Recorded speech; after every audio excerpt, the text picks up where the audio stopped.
Hoje vamos conhecer mais um pouquinho o diário de Eugênia von der Leyen, a princesa católica que tinha o dom extraordinário de contemplar as almas do purgatório. Nesse diário estão registradas as histórias de várias pessoas, de várias almas do purgatório que apareceram para Eugênia von der Leyen e suplicaram exercícios espirituais, jejuns, orações, a realização de santas missas para que estas almas pudessem se libertar e adentrarem a Jerusalém Celestial.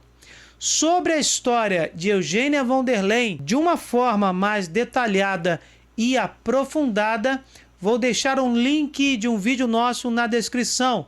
Não deixem de ver, porque é muito importante compreender a história desta serva de Deus. Porém, antes do diário, vamos fazer um resumo da vida de Eugênia von der Leyen. A princesa Eugênia von der Leyen nasceu em 15 de maio de 1867, em Munique, na Alemanha.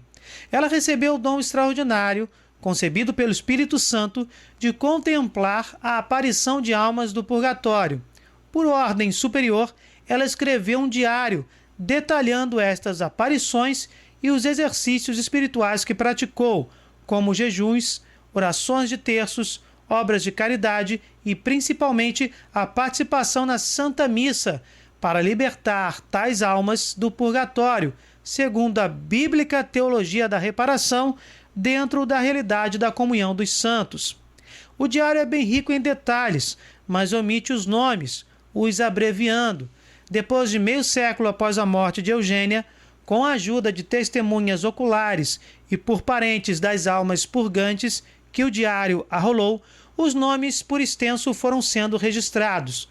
Desta forma, são confirmadas a veracidade e a exatidão das informações. Uma curiosidade: a família de Eugênia foi amiga íntima do Papa Pio XII e seu livro chegou a ser proibido por Hitler, devido ao seu conteúdo religioso e benéfico, diante de tais aparições que fomentam a solidariedade cristã através da já citada comunhão dos santos.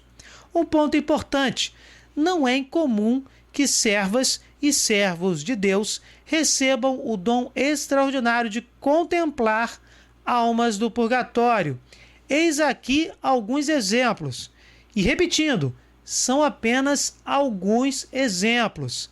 São Padre Pio de Pietrelcina, Santa Faustina, Beata Anne Catarine Emeriti e Santa Catarina de Gênova.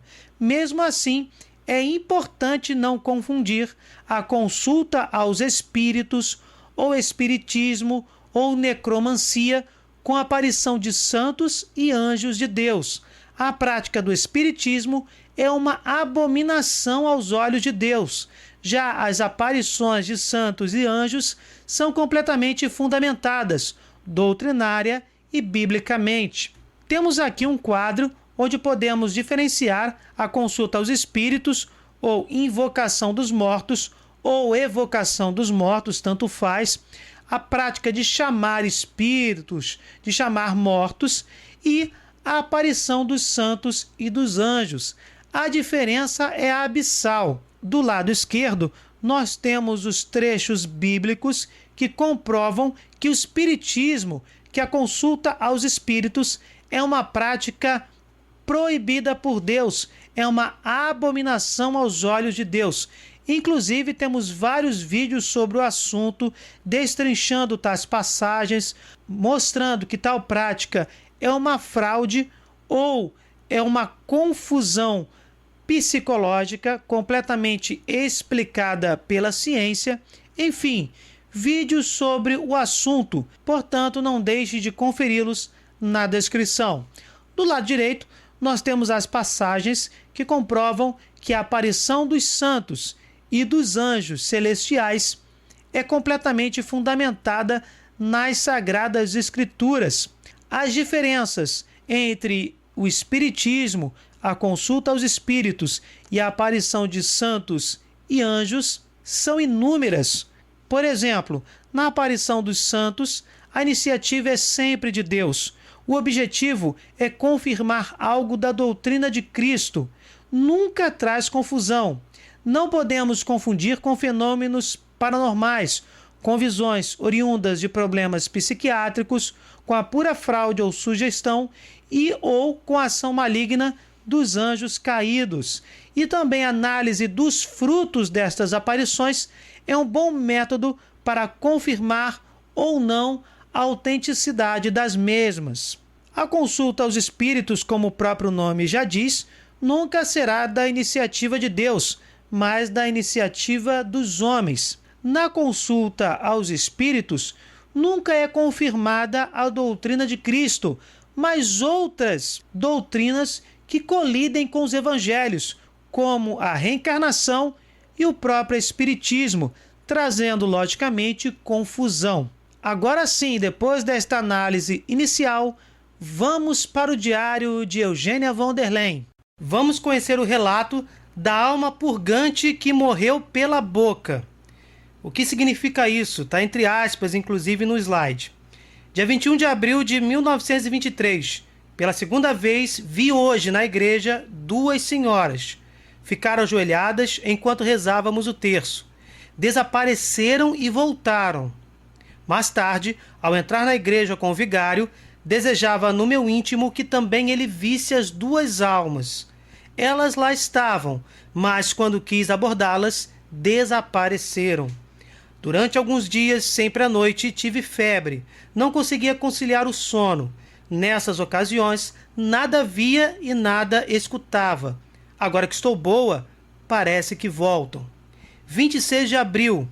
A 1h da madrugada apareceu a governanta. Faz 1 ano que ela faleceu. Não me lembro de seu nome. Ela parece estar muito triste, mas não demorou muito comigo. Andava constantemente de um lado para o outro. Este relato mostra a aparição de 3 almas do purgatório, mas neste vídeo vamos nos concentrar somente na história da governanta. 27 de abril. Hoje, ela ficou comigo bastante tempo. Insistentemente cravava os olhos em mim, mas não respondia às perguntas. 29 de abril. A governanta ficou comigo das 3 às 4h30. Estava muito triste. Ela queria falar, mas não foi capaz. Não aprecio sua companhia porque me olha com muita fixidez. 1º de maio. Ao entrar no quarto para deitar-me, vi novamente a governanta.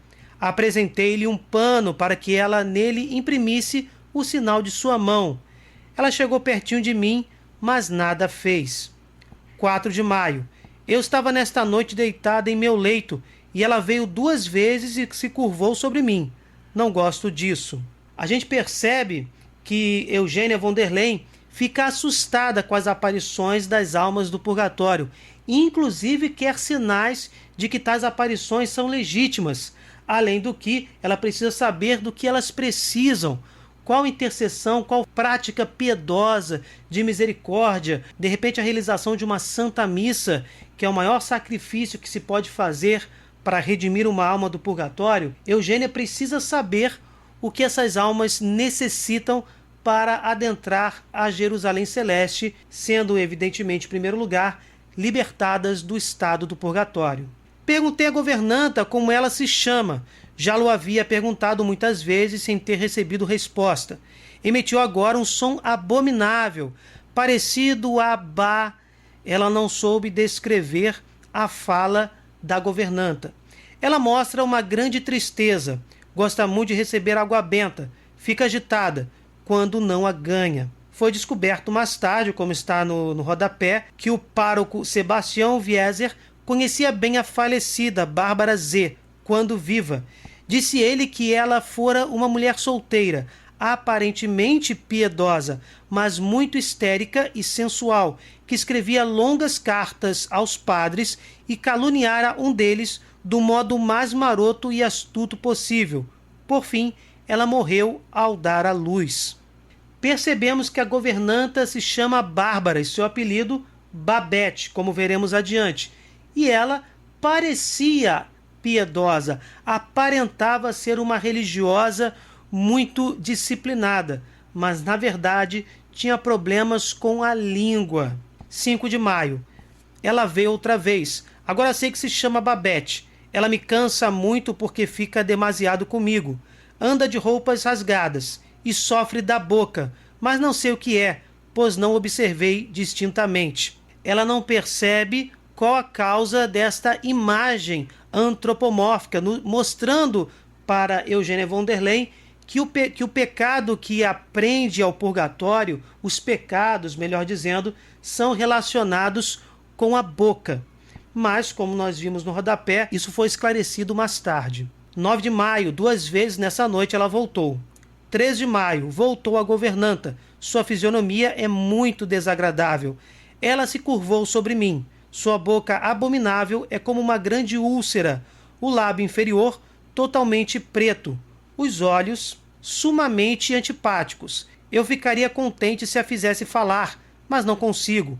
Ela gostaria de expressar-se por palavras, mas também não consegue. 14 de maio. Ela voltou e abriu a porta que eu, de propósito, havia fechado para ver a sua reação. Percebam que a aparição desta alma purgante consegue abrir uma porta, um sinal extraordinário de que Deus realmente está enviando esta alma e legitimando esta aparição para que Eugênia von der Leyen possa interceder por ela. 18 de maio, da 1 às 3:30 da madrugada, a governanta esteve comigo, correndo pelo quarto. É terrível, pois não sei como ajudá-la.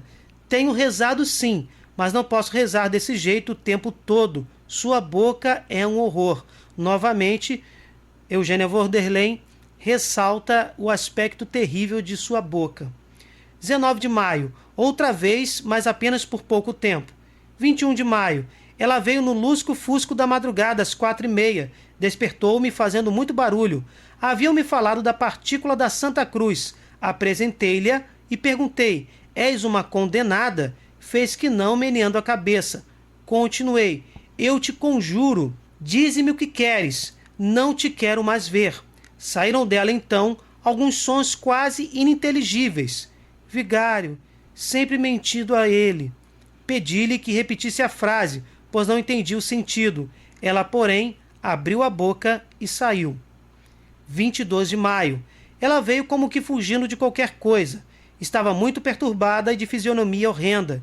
Disse-lhe: eu te ordeno, dize-me por que tornas a procurar-me. Achegou-se a mim e apontou para sua boca. Senti grande pavor. Em seguida, ela sumiu.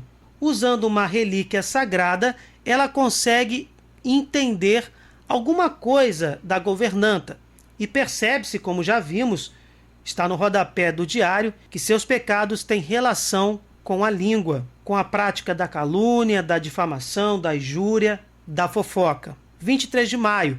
Mal havia caído no sono e ela reapareceu. Disse-lhe: se não me disseres o que queres, não mais rezarei por ti. Durante longos minutos, nenhuma resposta. Depois, um murmúrio ininteligível. Exclamei: dize-me outra vez o que disseste a respeito de mentiras. Ela chega pertinho de mim e diz em voz bem clara: tenho de sofrer, tenho caluniado, tenho mentido muito. Dize isso ao vigário. Retruco: por que não vais tu mesma? Nenhuma resposta.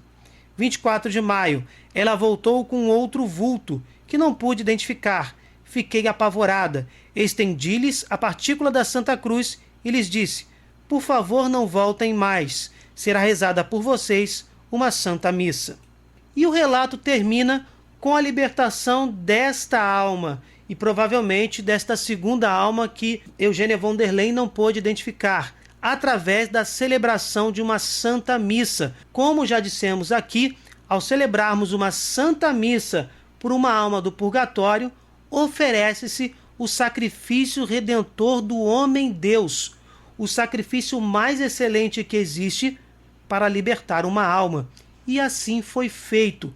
Eugênia von der Leyen pediu que fosse celebrada uma missa pela governanta Bárbara Z, ou simplesmente Babette, e esta alma foi libertada. Este relato diz muito sobre a existência do purgatório e a eficácia de se interceder por elas. Que possamos refletir sobre o nosso papel de igreja peregrina neste mundo, inclusive intercedendo pelas almas que precisam de purificação. Bem, gente, se vocês gostaram, deixe seu like, compartilhem, se inscrevam no canal, fiquem com Deus, desculpem qualquer coisa e até o próximo vídeo.